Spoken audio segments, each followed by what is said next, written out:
We will be analyzing this news report from Canton Confidential. Canton Confidential, by the way, has been doing an excellent job. To me, has been doing the best job following this Karen Reed case. As far as Court TV and NBC 10 from Boston, I find that their take on this case has been periodically biased toward the prosecution, biased toward what I like to term as a normie narrative. Like, I still remember when Court TV, one of the first news reports from Court TV regarding the Massachusetts versus Karen Reed case. It was from their news anchor, Julie. I can't remember her last name right now, but I'll never forget Julie, the anchor from Court TV,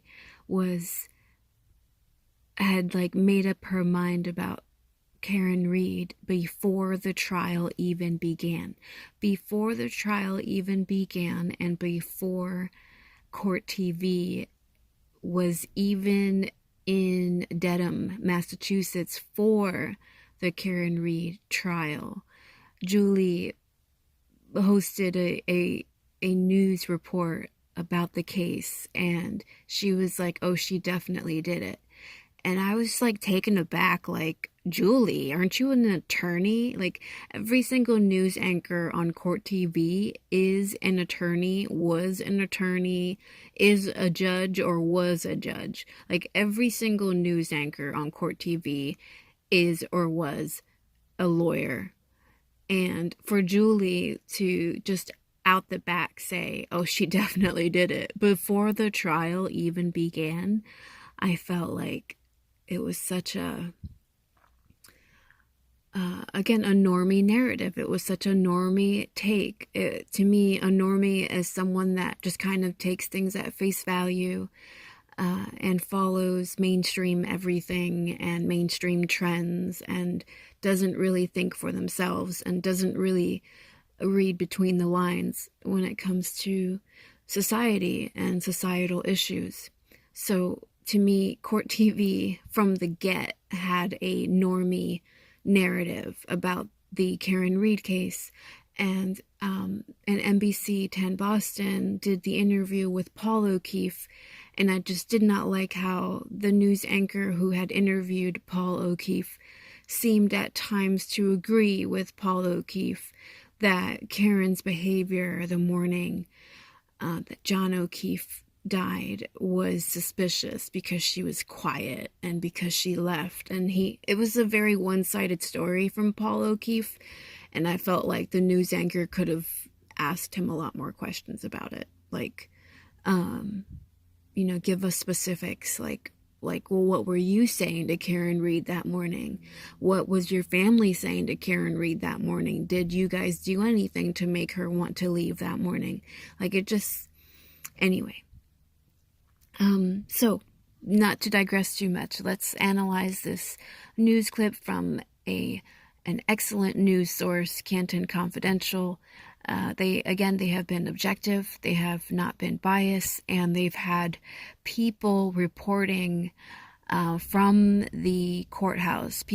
Some of the people they have on their show were actually inside the courthouse during the Karen Reed trial. So really compelling things, really awesome takes and legal analyses on the whole trial. I'm just impressed and grateful that Canton Confidential exists and that they took this case and they gave it the respect and the honor that it deserves, while other news outlets sensationalized it and exploited it, in my opinion.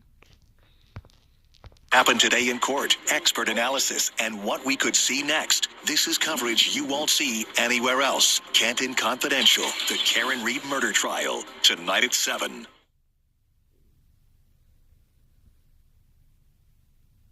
So this part is it's an error in the broadcast or something, so I'm going to fast forward it. See if I can get to it. Fast forward. Okay, there it goes. Overnight, watch Carson's vision become reality with a time. Ads. Let's see if we can fast forward. There it goes. Okay, sorry about that. Attorney Ellen Jackson shares the concerns of Juror D. Now, according to that affidavit, Jackson was contacted by a fourth juror on Monday.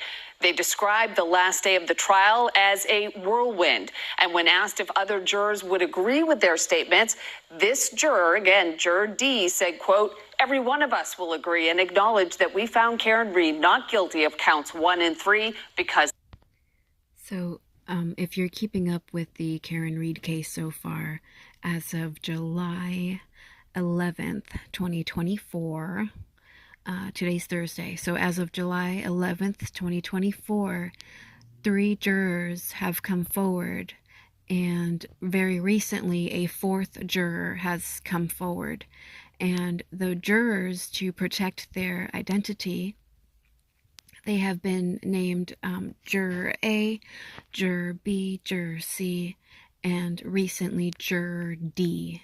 So 4 jurors out of the 12 who deliberated, 4 jurors have blown the whistle so far this week and last week, because the defense team filed their motion to dismiss just this past Monday, and it contained the statements from the 3 jurors, A, B, and C, as well as their intermediaries.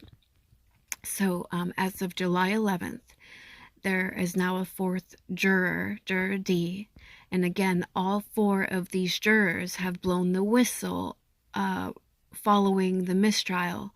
All 4 jurors have said, what about count 1 and 3? It was 12-0. We all agreed, all 12 jurors agreed 12-0 that Karen Reed is not guilty of counts 1 and 3. So why was Karen Reed not acquitted on count 1 and 3? So this is amazing, that this is happening right now on this case, on this trial. The world has already witnessed the embarrassment that the investigation was. And now this, that so many people around the world watching this case have been suspicious about Judge Bev Cannoli, that they have been suspicious of her behavior during the entire trial. And now especially people are on her. They are hyper-focused on her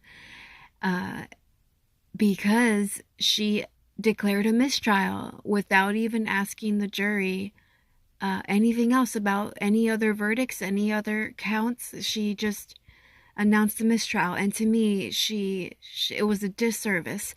Not only was her bias toward the prosecution a disservice to this case and to Officer John O'Keefe, but now her declaring the mistrial, in my opinion, prematurely, and it seems on purpose at this point. You know, and she had, to me, in my opinion, she had better honor the defense's motion to dismiss counts 1 and 3. She had better dismiss counts 1 and 3 at this point. And if she doesn't, to me, she will then have proven her corruption. So let's continue. That's what happened. Now, this comes amid more fallout in the town of Canton. Last night, we learned Canton police officer Kevin Albert was placed on leave during the Karen Reed trial. You'll remember his brothers are Canton Select Board member Chris Albert and the former owner. So, again, it's not so far-fetched that a cover-up in Canton could occur. It's not that far-fetched, and this is more reason why. There are many reasons why, and this is just one huge reason why. Because the homeowner, the man on the far right, Brian Albert, he is the homeowner of 34 Fairview. His brother, one of his brothers, just so happens to be Chris Albert, who is also a Canton Select Board member, and he was John O'Keefe's neighbor. And then To boot, Brian Albert's other brother, Kevin Albert, was at the time a Canton police officer during this entire investigation. So again, like, there are people out there who still cannot believe that a cover-up could happen in 2024. They think it's so far-fetched, and to me, those people are living in an alternate reality. They have no idea how corrupt some police stations, some police departments are. Some, not all, but some really are. And the corruption tends to be generational. And again, Brian Albert, as the homeowner, Brian Albert grew up at 34 Fairview, if you didn't know. Brian Albert spent his entire life at 34 Fairview. He said this on the stand himself. He grew up at that house. But then he sold it immediately after John O'Keefe died. Even, like, if John O'Keefe didn't die inside the house, which is what a lot of us know happened, he was, at the very least, he sustained his fatal injury inside the house and then was placed outside to die on purpose. But let's just say we believe Brian Albert that John O'Keefe never went inside 34 Fairview. Then why sell your childhood home? Why up and leave your childhood home, Brian Albert? If you didn't do anything wrong, why redo your basement? Why renovate your house? Why take out your entire flooring and walls and resell your house conveniently after an officer dies on your front lawn if you have nothing to hide? Also, Chloe, your dog, whom you had for 7 years, also vanished after John O'Keefe died on your front lawn, Brian Albert. So again, Brian Albert's actions during this entire ordeal have absolutely been suspicious. And again, destroying his cell phone, which he liked to gaslight all of us and say it was an upgrade, but we all know he destroyed his cell phone. Brian Albert, as the homeowner of 34 Fairview, was more involved in this case than the Canton Police Department allowed him to be, than the Canton Police Department held to him. They did not hold him accountable. They did not press him as the homeowner, as the responsible party, as to where the injury took place. You know, as a homeowner, you are susceptible to so much liability when someone gets hurt on your property, let alone when someone dies on your property. But not for Brian Albert. No, he's got a brother in Canton PD. Brian Albert's got a bunch of friends and family in Canton PD, Boston PD, and Massachusetts State Troopers too. And I guess at this point, ATF too, because Brian Albert has connections. That is how easy this cover-up was able to occur. And right here is further proof. He's got connections with the select board, with the Canton Select Board. The man on the far right should have been a suspect from the get, but because of his connections with law enforcement and with, obviously now, with political enforcement, he is just, like I said in the previous video, he made it through this unscathed. John O'Keefe suffered a terrible death on Brian Albert's property, likely because of Brian Albert, or because of Brian Albert's family, or because of Brian Albert's friends who were inside 34 Fairview that night alongside Brian O'Keefe. But Brian Albert, as the homeowner, didn't have to deal with it because he's got family and friends in law enforcement and in political. He's got everything. The home where John O'Keefe was found, Brian Albert.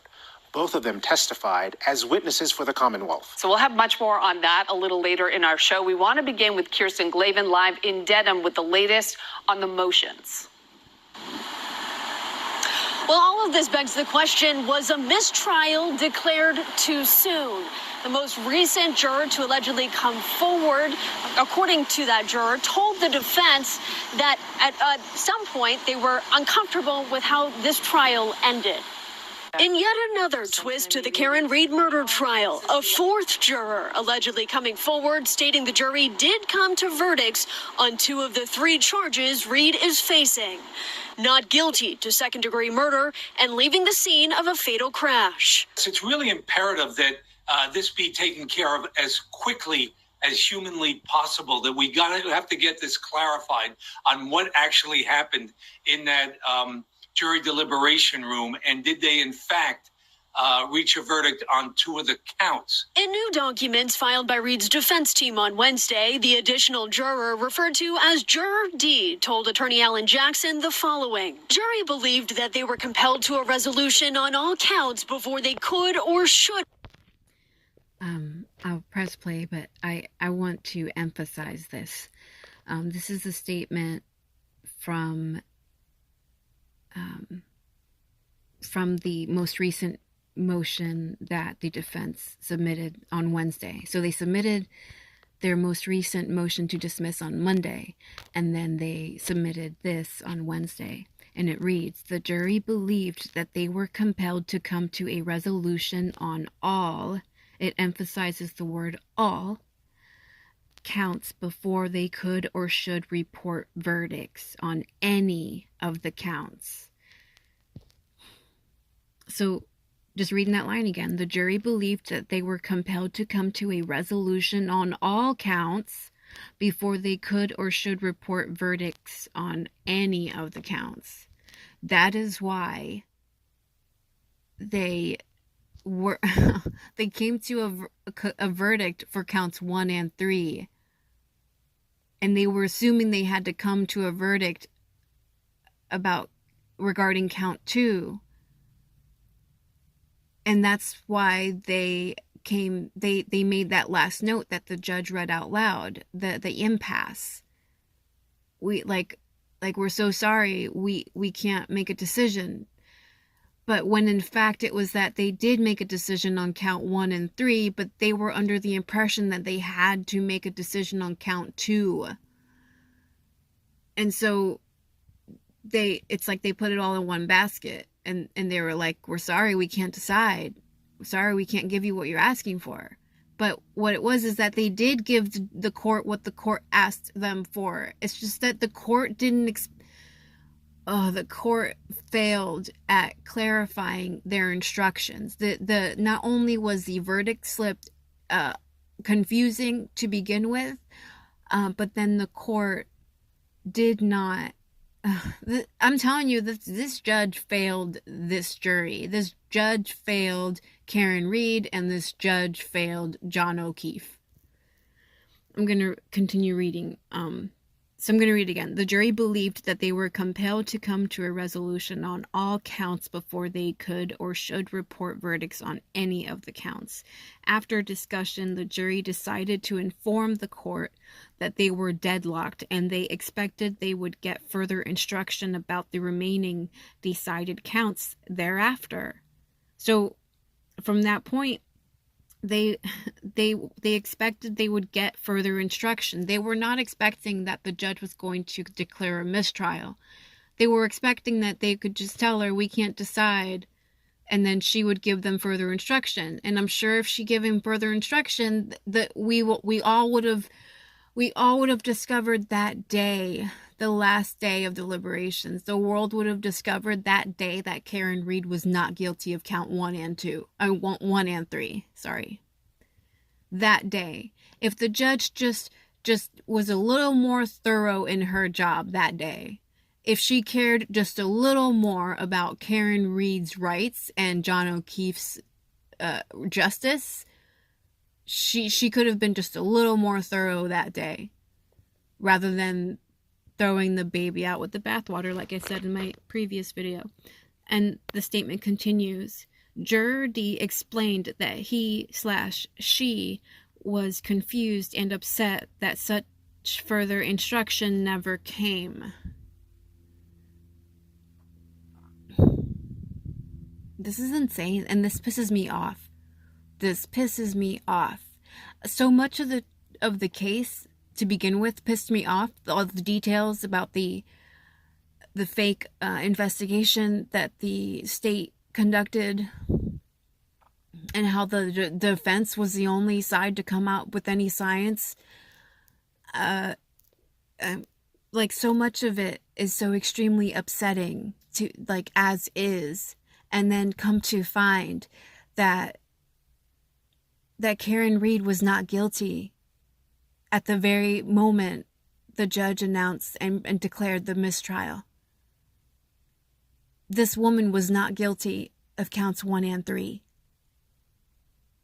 But the judge announced a mistrial. Like, how does this happen in 2024? How does this happen in 2024? And again, to me, at this point, it feels on purpose by this judge.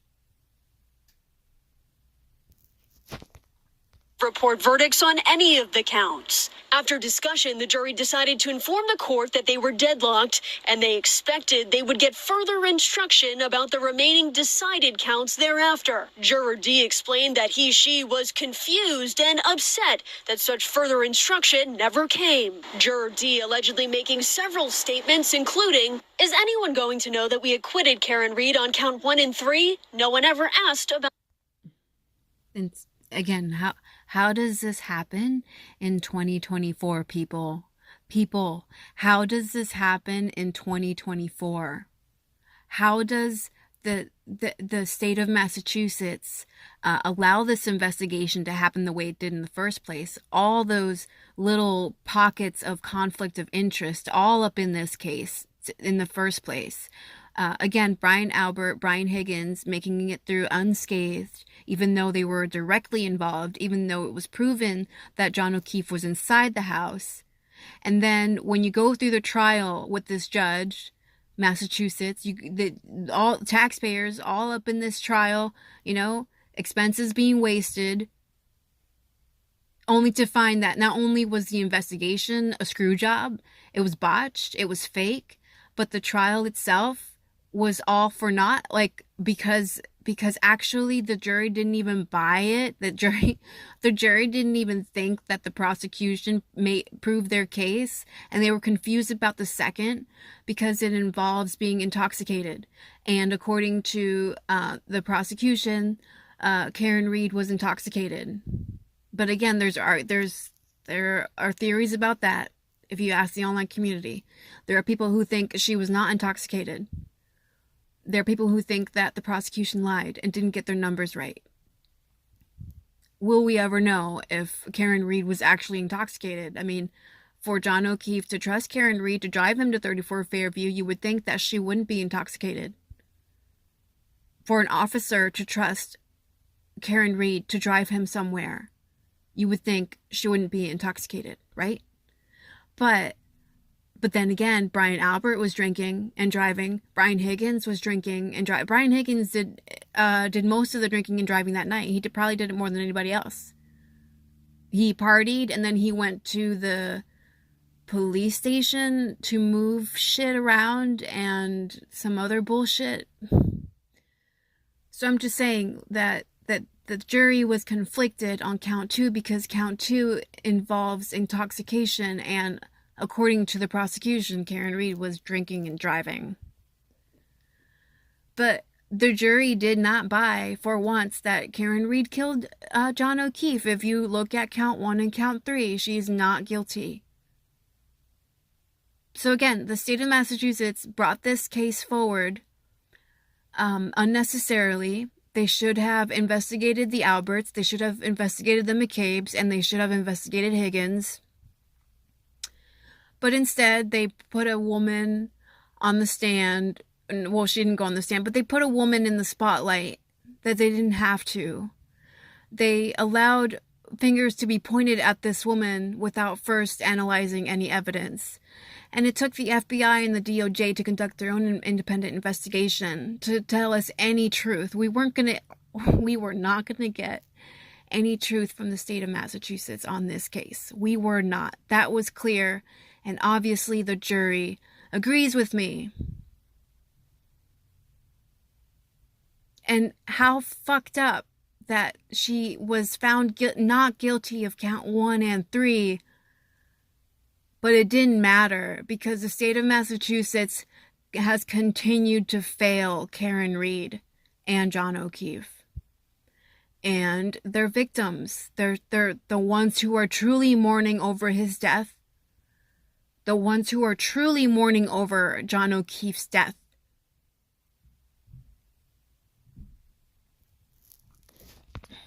Not those counts. I can see where the confusion may have started when the only message the jury gave is that they just could not come to an agreement. Double jeopardy concerns now once again being raised. All of this following a motion to dismiss the 2 charges, which was filed on Monday. None of us have really seen this before, so we would be in uncharted territory, but I think that it would certainly be permissible to, if they find out that the verdict was really reached by the jury, to honor the verdict and on the 2 counts, and then to continue with the mistrial on the remaining counts. Now, the Norfolk District Attorney's Office is reiterating what they told us on Monday, and that is that they're examining this motion that was filed and anticipate filing a response. Again, there is another hearing scheduled for July 22nd, so we'll see what comes of that. Glenn, JC? Kirsten, thank you. We want to bring in one of our legal experts, Michael Coyne, Dean at the Massachusetts School of Law. Michael, you thought you were on summer break, and yet No chance. No way. We bring you back in. We need you desperately because we want to talk about the confusion surrounding these jurors. So according to the motion that was filed on Monday, Juror A reached out to the defense attorneys directly. And then the attorneys say, well, they got information from 2 other jurors labeled B and C through intermediaries. And now we're learning a possible 4th juror labeled Juror D also reached out directly to Karen Reed's attorneys. So that's 2 jurors directly contacting the defense, 2 other jurors reaching out to the defense through a middleman sort of thing. So there's been a lot of chatter online. How many are there really? Could they be double dipping here? Can you clarify for us if we even know at this point? Are we talking 2 jurors, 3 jurors, or clearly 4 jurors based on what the defense has said? I think based on the affidavits that have been filed, we know that there are 2 jurors that have come forward, A and D on their own.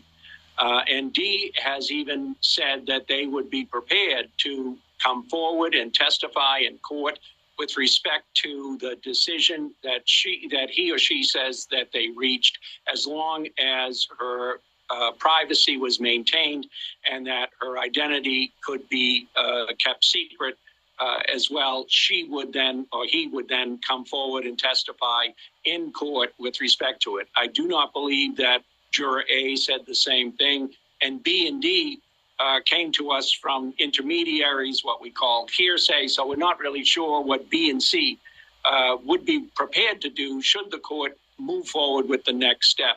But that's really the question here, is what is the next step? And I wish I could tell you definitively what the appropriate step is under the law, but we've never had a situation like this. I think what the court has to hope, what we all have to hope, is more jurors come forward and either support the present version of the events and say, no, we definitely came to an agreement on the 1st and the 3rd count, or other jurors come forward and say, no, there was never a vote on those counts, and so therefore we didn't decide it definitively. And if that happens, I think then the jury verdict form will control. And what we are looking at on the jury verdict form is there's no decision with respect to any of the charges that they had before them. All right, Michael, I need you to suffer through one of my metaphors because this feels to me like a 4-alarm fire for Judge Canoni. And if she doesn't put it out quickly, it's going to burn her. Is that fair or have I overstated it? I don't think you've overstated it, Glenn. It really is a problem. My guess is if you think about it, at the end of this 8 or 9 week trial, she had probably felt some relief, even if the jury was deadlocked in the thoughts of having to retry it. And the fact that it could end and then all of a sudden reignite so quickly, I don't think that's a bad analogy at all. And my guess is she is saying to herself at this point is that she probably could have done a better job cleaning up this at the end. Under Rule 27 of the criminal procedure, when a jury comes back with a mistrial, it is the rule that requires that the judge inquire whether they reached a verdict on any of the counts before them. We know that wasn't done here, but in part it wasn't done on the strength of the multiple notes they sent saying that they were hung up on the charges.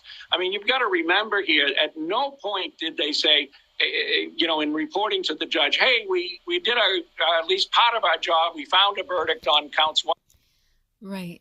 I get what he's saying. He's saying that at no point did any of their notes that they provided to the judge indicate that they did not decide on any of the counts. They made it the way the notes were written was as if they couldn't decide on anything. The notes were generalized. They weren't specific to any particular count against Karen Reed. But if you read the most recent filing from the defense, the one they submitted on Wednesday regarding Juror D said that they thought they were under the impression they had to make a decision on every single count. So it all makes sense when you think about it, that they were under the impression they had to make a decision on every single count before they could give her any of them, when it should have been further explained to them. But again, also, I'm sorry, I have multiple thoughts going in at once. It's like, but also at the end, they were surprised that she declared the mistrial. They were like, what about count 1 and 3? We already decided those. So it's like, and again, the foreperson was responsible for summarizing what the jury wanted to communicate. And remember, Judge Canoni is legally allowed to select the foreperson. In Massachusetts, the judge is legally permitted to select the foreperson. So I'm just saying, like for the judge to select the foreperson, but not communicate to the foreperson, like any clarifying anything that would have helped the court realize that day that the jury had reached verdicts on count 1 and 3. To me, this is not the jury's fault. This is the fault of the court. The jury are one of our peers, the average citizen. That's who the jury are. They're not supposed to know everything about the court processes. It's the court's responsibility to guide the jury, to help the jury. And again, in my opinion, Judge Bev was biased and favorable toward the prosecution, and to the very end, she, in my opinion, didn't do her job all the way. She was not thorough in her job on purpose. And 3, but we're tied up on count 2, and the defendant never objected to the declaration of a mistrial. So the law would tend to support, assuming that we don't have more jurors come forward either way, to not invade the jury's province like this, because there's a lot of case law that says we shouldn't inquire into internal deliberations of the jury. Now, that's a slightly different question, though, to say, well, do we have the ability and shouldn't we have the ability to inquire as, did you reach a verdict on those counts, and what was it if you did? Michael, there's so much about this, though, that seems like looking in hindsight, Alan Jackson is, supposedly one of the best defense attorneys in the country, at least based on his resume. It doesn't seem to me like this would go over his head. In other words, are they so constrained in those moments that they couldn't stand up at that moment and ask Judge Cannoni to poll the jury, or ask right in that moment to see the jury slip and how they filled it out? Because it's like Monday morning quarterbacking, all of these things they're saying they wanted or needed, they couldn't have gotten that moment that day? No, they could have. First of all, he is a stellar attorney. He tried an effective case. He's tried other effective cases. He's a very good lawyer. The moment when the no verdict came in and the mistrial was declared, people will Monday morning quarterback and say, well, why didn't you object to the mistrial declaration? Because that will be an issue on appeal with respect to the question of double jeopardy. And why didn't you ask that there be further clarification on the charges, whether they were able to reach a verdict on any of the charges? But, after 5 days of deliberation, where it became less certain that you were going to get a not guilty conviction, they very well have made a strategic decision that they didn't want any further clarification. Remember, the jury at that point on the second count was 8-4 guilty based on the affidavits the defendant's lawyers have filed. You might not have wanted to send them back out to see if they could have moved more jurors to reach consensus on the involuntary manslaughter. So it may have been a strategic. So, by the end of it, there was the filing on Monday provided statements from three of the jurors, A, B, and C, and according to those statements, they had it was initially 6. It was split in half. It was 6-6 on count 2. And then by the end of it, it was 8-4 on count 2. 8 felt like she was guilty of count 2, and 4 felt like she was not guilty of count 2. And again, count 2 involves intoxication. And again, according to the prosecution, Karen Reed was too intoxicated to drive that night. But she drove that night, and so too did all the other people who were actual members of law enforcement. And none of their alcohol levels were tested. None of their, just, again, infuriating. Strategic decision to allow this issue to remain on appeal. But we really don't know unless they tell us why they didn't make objections or ask that the jury be polled collectively. You can't do it individually because when you're declaring a mistrial, you want to be clear and careful that you don't try to intimidate jurors and get them to change just to go along with the majority. So he's saying like a lot of people have had that question. So I'm glad he, as a lawyer and as a dean of a law school, could answer it. A lot of people have said, why couldn't the judge poll the jury? And it's like, yeah, usually in a guilty verdict, they can poll the jury.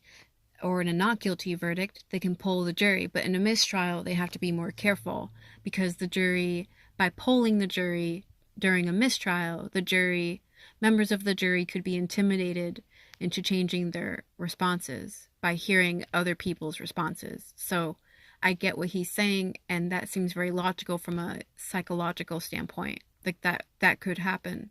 So he's saying that if they were to poll a jury during a mistrial, it would be a general poll. But to me, they still should have. Someone should have taken the opportunity, because then they would have discovered on the day that Karen Reed was not guilty of count 1 and 3. Thank you, as always, for your analysis. That last point is so key, because then they would get a win on the date of the mistrial and potentially a second win now.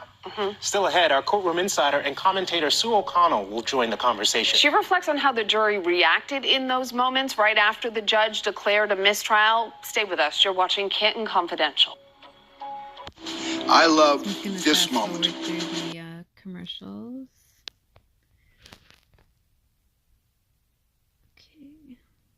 There's a commercial. Oh, there it goes. Sorry, losing it. It's going too fast. Okay.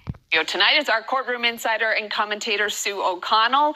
Sue, we're hearing through the defense about these potentially four jurors, and they're talking about at least one of them specifically, how they felt in the moments when a mistrial was declared and they were excused and left the room. And they're saying it was abrupt and they were surprised it ended like that. Is that how it felt to you? Absolutely, and it felt abrupt to me too. I mean, this is the part about being in a courtroom for this. We knew they were going to come back and she was going to declare a mistrial because Judge Canoni said it, right, before the jury was in the room. And then they came in and she said what she said to them and said, well, I'm declaring a mistrial. And you could see the body language, like people in the jury just kind of sat back and then leaned forward. And then she said, thank you for your service or whatever she said to them. And they all just kind of stood up and looked at each other. One juror was very emotional and crying a bit. And then they walked out and then they went right to scheduling this July 22nd. And I was like, wow, we have just pivoted from a mistrial to let's get something on the schedule to figure out what we're going to do. I don't know where they went after, if they went to the room or they went right to the bus. Didn't she say, though, I'll speak to you in just a moment? I thought she did. But it was this abruptness of it that they, and again, we were talking earlier, we knew that because of the ruling, that the instruction that she gave them, the dynamite instruction, that she was going to have to declare a mistrial. I don't know if they knew that. Right? Sure. So they got the instruction. They come in and say, yep, we're still hung. And they're like, okay, mistrial. So it might have been surprising to them. And to Michael Coyne's point, they didn't communicate. It's not on them at all being critical. But Exactly. It's not on the jury. It was on the judge, a.k.a. the court, a.k.a. the judge. It was on the court to make sure that the jury didn't have any questions, that the jury didn't come to any verdicts on any of the counts. Like, it was the court's responsibility to make sure that after all that deliberation the jury had conducted all those days, and that after all the effort that both sides put forward in this case, mainly the defense, the side that brought forward the real science, the real experts, the defense, all that effort, for what? For the judge to rush to a mistrial? Not cool. That was really not cool. And again, for all the Karen Reed supporters who were already angry at all the atrocities and the corruption that has been exposed during the investigation of this, the true investigation of what happened that night. I'm sure those Karen Reed supporters, myself included, are even angrier that the judge, who was already suspicious to them, rushed to declare a mistrial when in fact Karen Reed was not guilty of count 1 and 3. It was a mistrial. It was hung. Play out a hypothetical for me. Let's say the defense is successful in getting charges 1 and 3 dismissed, and the Commonwealth decides to retry on count 2. What do you expect the public sentiment to be around that decision? So it's interesting because we've been talking a lot about this. One thing I've learned from the Jackson-Yannetti team, I would be wondering, well, why would you put a motion forward if it looked clearly like the jurors could find Karen Reed guilty of manslaughter? How does that help the defense? Now, as we all know, sometimes news is just news. We don't know if it's good news or bad news. It's just news. So what is the idea of pushing forward an idea, that this motion, that finding, the manslaughter, could be retried again? How does it help the defense? I don't know. But it also means lots of people have been involved in this, obviously. And if there's going to be another trial, it's going to be hard to find people who have not at all heard about this or had an opinion about it. So maybe it's also just about keeping it in the news. That's what I was saying. Is there strategy behind this? Yes, there's absolutely. Because you don't like to think of the court system as a game of chess, but it absolutely is. Well, if that is the strategy, it does appear to be working. Yep. All right, Sue's not going anywhere. She's staying with us. She's going to join us a little later in our show. But first, an update on the fallout happening in Canton. Listen, select board meetings in Canton have been spicy since this case began more than 2 years ago. Well, things got really heated last night. After the break, what we're learning about the investigation of a Canton cop with ties to the Karen Reed case. Tremendous harassment, stress, and anxiety It's not too late. I'm going to fast forward the commercials again. And I apologize. This video is uploaded with commercials already in it. I have no control over it other than fast forwarding. So very sorry. Since 1965, Budget Pools has been your Okay, #1 local source for pool supplies and expert water care. We also carry premium above ground pools and have over 40 luxury hot tubs in stock. Okay. Trying really hard, y'all. Okay. Budget Pools. Visit us today. Route 1 in Peabody. We live for summer. Okay.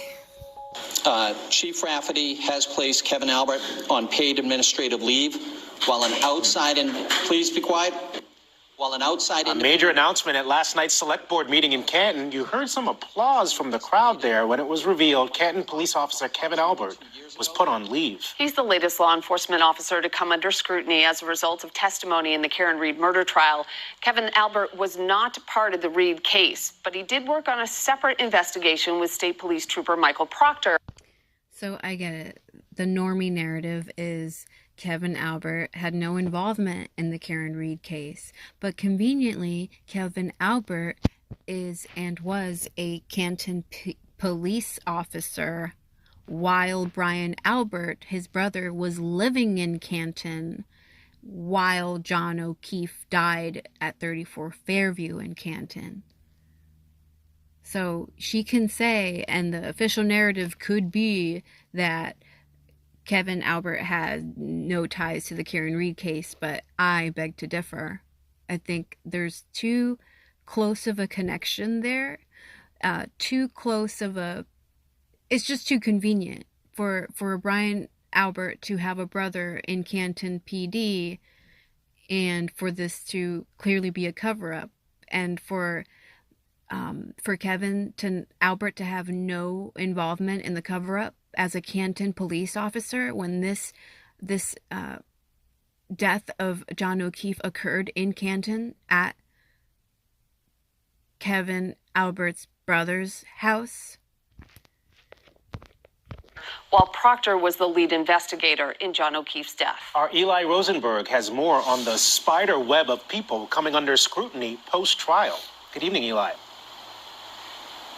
And Glenn, the continued reaction as well, because for some 3 hours, dozens of Karen Reed supporters were out front and walking around the DA's office. This is the DA's office here in Canton today.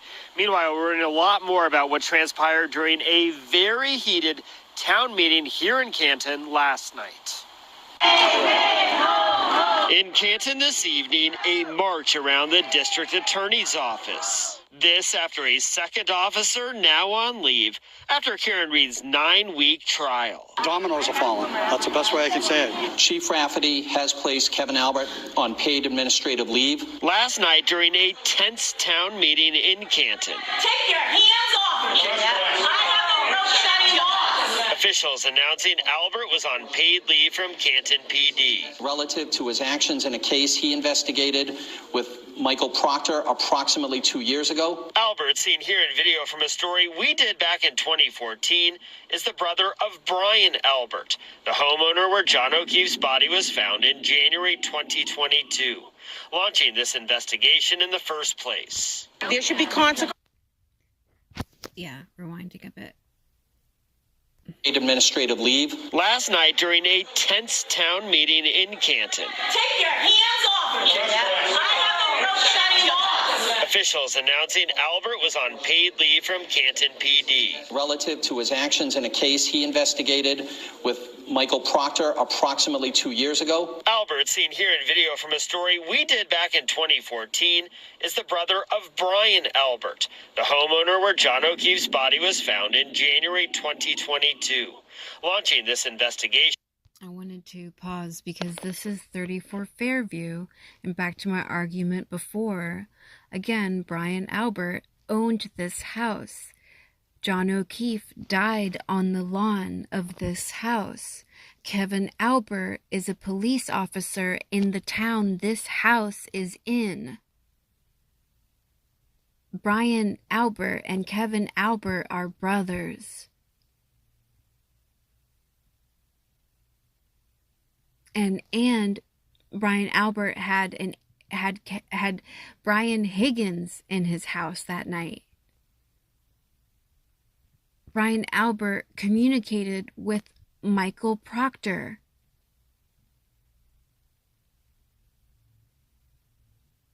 Brian Albert's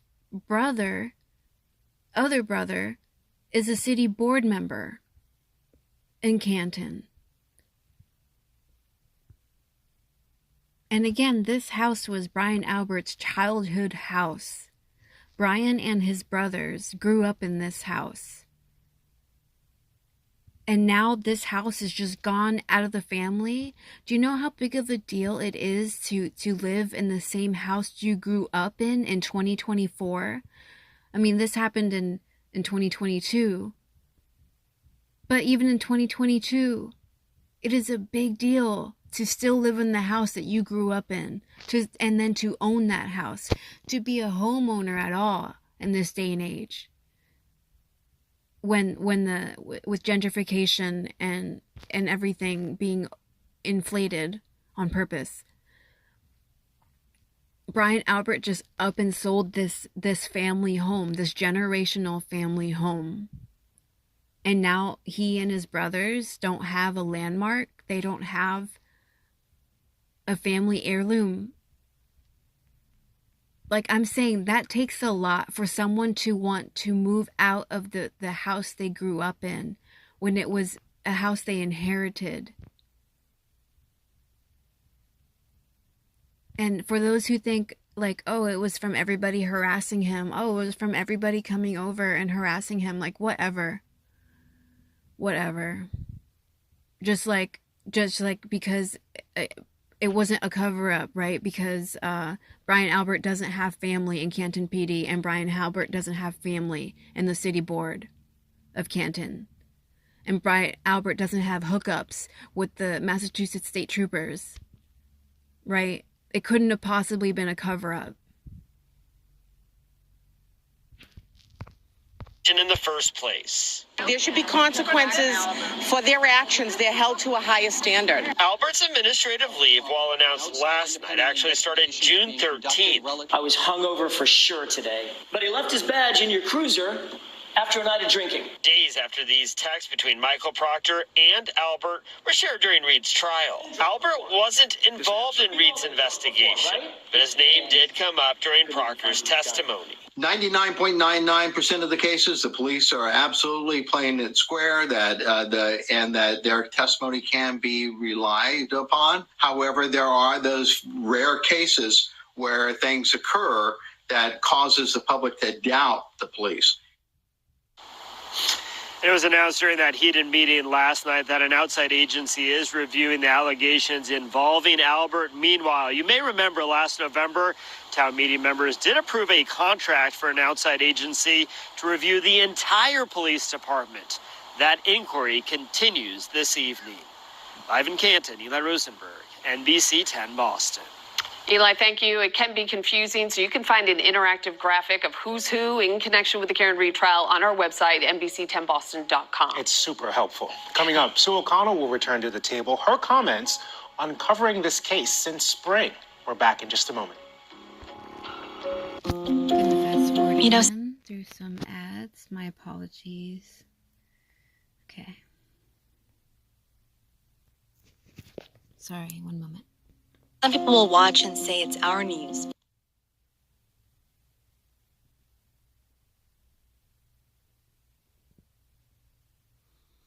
Okay.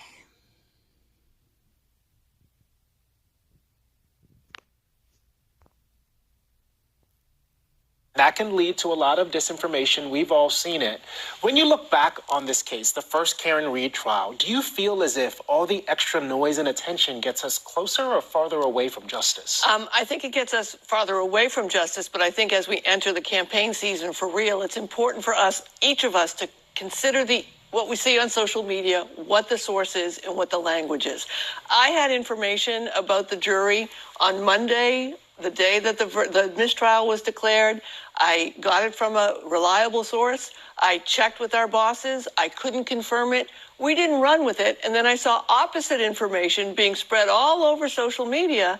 And I'm like, people, they're guessing. You can't look at people guessing and then say, that's it. If I do something wrong, if I print something or publish something or say something that's factually inaccurate, I can get fired. Right? That helps keep me honest because I want the paycheck. Well, the whole idea is two sources. That's sort of that, and that's the baseline for things. So, but now in the world of social media, whether it's this trial or, like you said, an election, there's a lot that just gets and on put top out there. Of what JC is saying, it seems as if people want the echo chamber. And so they want it only now. want the stuff that they agree with, and they want to amplify that. And they want it now, and they want to know why you're not reporting it. Like there's a picture we didn't report about, but we haven't confirmed that picture is an actual picture yet, right? So other media outlets reported, but they said things like, it appears to be. Right. So you have to look at the language and the qualifiers. We're going to talk more about this as the campaign season, and if we have enough. And it's not going to get easier. It's only going to get more difficult with the AI and technology and everything else. So be aware. That is our lesson from Sue O'Connell. Case is far from over. Karen Reed back. So, sorry about that. But anyway, yeah, and I agree with what they're saying, and I witnessed it firsthand, that while like observing like the live chats during jury deliberations, during the live jury deliberations, people chiming in and waiting for the verdict to come in, and also like in other videos following the mistrial, following the declaration of the mistrial, like reading comments, particularly on YouTube, on videos from people who were like, oh, the jury was 10-2 that she was guilty, or oh, the jury was 11-1 that she was guilty. There was just one that thought she was not guilty. I saw those comments everywhere. And again, it takes a certain type of person to speak like that, to try and create a narrative that you don't actually know is true, and you're banking on that narrative being spread around social media, that someone's going to take a screenshot of your comment and then boom, it's a fact, and then boom, it's like all over social media. And then the collective are under the impression that your false comment is true. And some people love that. Like, some people get off on the confusion. They get off on spreading stuff that's not real because they want the reaction. It's very childish. It's bully-like, people who are bullies. They bully to get a reaction, to get a response. And if you don't give them a response or a reaction, or if you overpower them, then they're bored with you and they move on to something else. So there are people like that on social media. There are people like that online, that they just comment to get a reaction. And unfortunately, their comments can be destructive, and they know it. Like, especially when you're spreading false facts about a case. And it's bad enough that clearly the state of Massachusetts provided false facts to this case. They provided false science, false accident reconstruction, false a lot. The prosecution's case was a non-case. And again, if you follow lawyers like I do, every single one of them felt like by the end of the trial that the state of Massachusetts had not proven its case against Karen Reed. And obviously so too did the jury. 12-0 felt like she was not guilty of count 1 and 3. So I'm just saying that, like, there will always be people who get off on being the instigators and being the problem spreaders, not the problem solvers. They like to spread drama and not prevent it. And you just have to let those people be who they are, and I don't know, like be more discerning of where you get your facts. Obviously, don't just believe a comment that you read. Look it up yourself. Look up the information from that comment yourself. because the world needs more people who can be critically minded, who can be discerning, who can analyze things, especially when information is being omitted or obfuscated on purpose, which in my opinion is exactly what the prosecution did in the Karen Reed case. The defense worked their asses off to unveil the truth through science and math and reverse engineering and accident reconstruction, while the prosecution went out of their way to just obfuscate and make ambiguous so many details about that night to the point that they failed to prove their case. So thank God for the defense. Thank goodness that Karen Reed has good people, critically minded people on her side. And thank goodness that the world at large, the critically minded folks at least, are also standing with Karen Reed. Thank goodness that the truth is prevailing in this case. Thank you for watching.